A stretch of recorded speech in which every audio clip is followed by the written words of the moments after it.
Hello friends,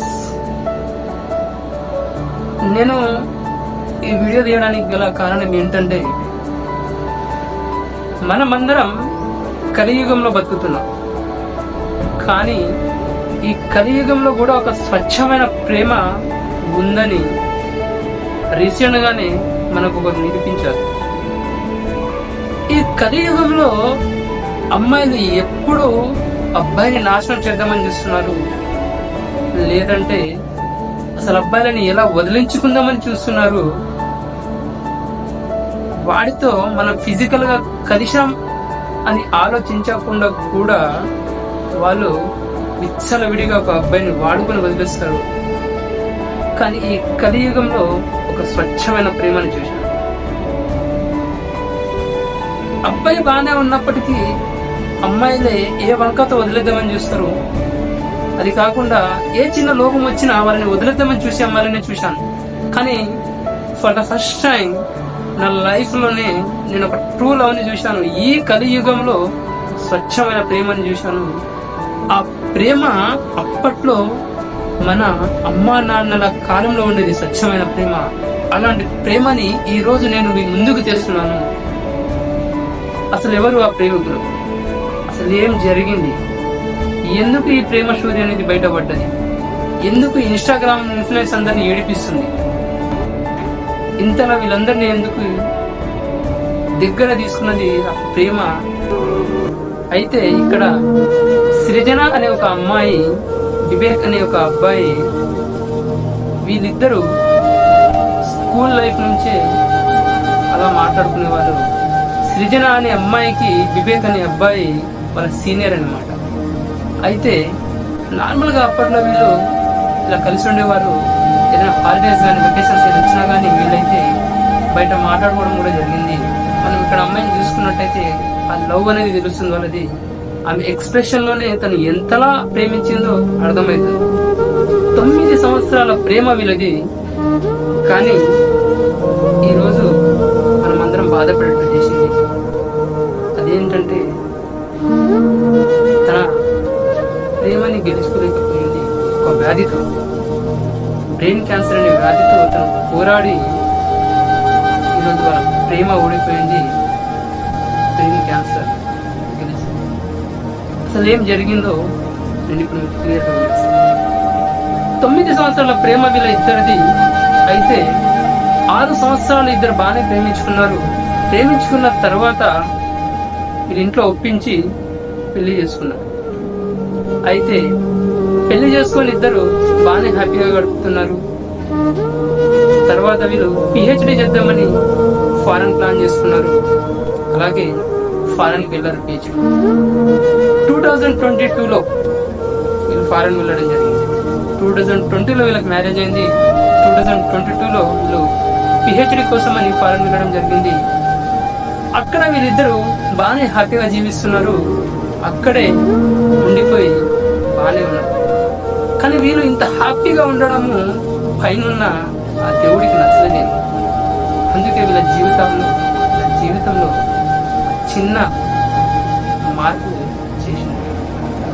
అదేంటంటే వీళ్ళిద్దరూ హ్యాపీగా ఉన్నప్పుడు వెకేషన్స్ కలా వెళ్ళేటప్పుడు ఏమైందంటే ఈ వివేక్ అనే అబ్బాయికి తలనొప్పి అనేది మొదలైంది. అలా అతనికి తలనొప్పి రావడం వల్ల కొన్ని రోజులు తను పెయిన్ కిల్లర్ టాబ్లెట్ కూడా తీసుకున్నాడు. కానీ అప్పటికి వాళ్ళిద్దరికి అర్థమైంది ఇది దీంతో తగ్గేది కాదు, ఒకసారి వెళ్ళి హాస్పిటల్కి చూపించున్నాడు. సృజన తను ఎప్పుడు అతనికి తోడుగానే ఉంది. ఆ సమయంలో వివేక్ ని హాస్పిటల్ తీసుకెళ్తే అక్కడ డాక్టర్లు చెక్ చేసి ఎంఆర్ఐ చేసిన తర్వాత రిపోర్ట్ చూస్తే వివేక్ కి క్యాన్సర్, అది కూడా 4th స్టేజ్ ఆఫ్ క్యాన్సర్. అంటే ఇంకా తను బతకలేడని అన్నారు. ఇదంతా తెలిసి కూడా వివేక్ నాకేం కాదు, ఐఎమ్ స్ట్రాంగ్, డోంట్ వరీ అన్నట్టు ఇద్దరు హ్యాపీగానే ఉన్నారు.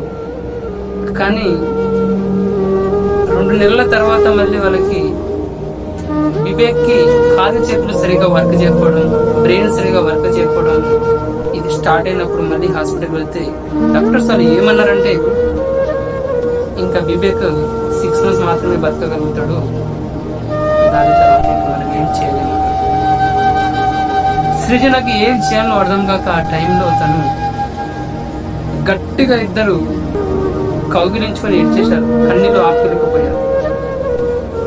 కానీ ఈ కలియుగంలో తను ఎంత స్ట్రాంగ్ గా నిలబడ్డదంటే, నా వివేక్కి ఎటువంటి కష్టం రాకూడదు, తనకు నేను హ్యాపీ ఏందో చూపించాలి, గతం ఏందో చూపించాలి, మన ప్రేమ ఎలా ఉండాలి, ఎలా ఉండేదో అవన్నీ గుర్తుకు చేస్తూ తన ముందు తను డాన్స్ చేస్తూ తన కోసం రీల్స్ చేస్తూ ఆడుకుంటూ పాడుకుంటూ తనతో ఉండేది. కానీ వివేక్కి సడన్ గా కాలు చేతులు అవన్నీ పడిపోవడంతో హాస్పిటల్లో అడ్మిట్ చేశారు. మనం ఇక్కడ కూడా గమనించవచ్చు, ఈ కాలంలో అమ్మాయిలు అబ్బాయి ఏ తప్పు చేయకపోయినా ఏదో ఒక రీజన్ చెప్పి వదిలేస్తారు. ఇక్కడ సృజనకి పెద్ద ఏజ్ అయిపోయింది, తను అనుకుంటే తన్ని వదిలేసి ఇంకో మ్యారేజ్ చేసుకోవచ్చు.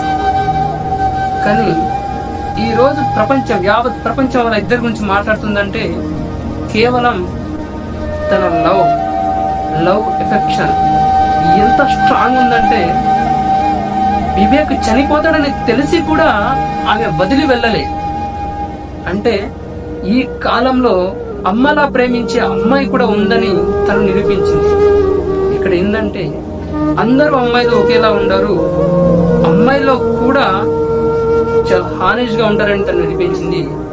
వివేక్ తో లాస్ట్ స్టేజ్ వరకు తను ప్రతిదీ సేవ చేసుకుంటూ తనే, ఎప్పుడైతే వివేక్ కి క్యాన్సర్ ఉందని ఆపరేషన్ చేయాలని డాక్టర్స్ అన్నారో, హెయిర్స్ తీసేటప్పుడు అతను బాధపడుతున్నాడు, తను కూడా హెయిర్స్ కట్ చేసుకొని అతనితోనే మూవ్ అయి ఒకే మంత్ లో 2 మేజర్ ఆపరేషన్ చేశారు బ్రెయిన్ కి.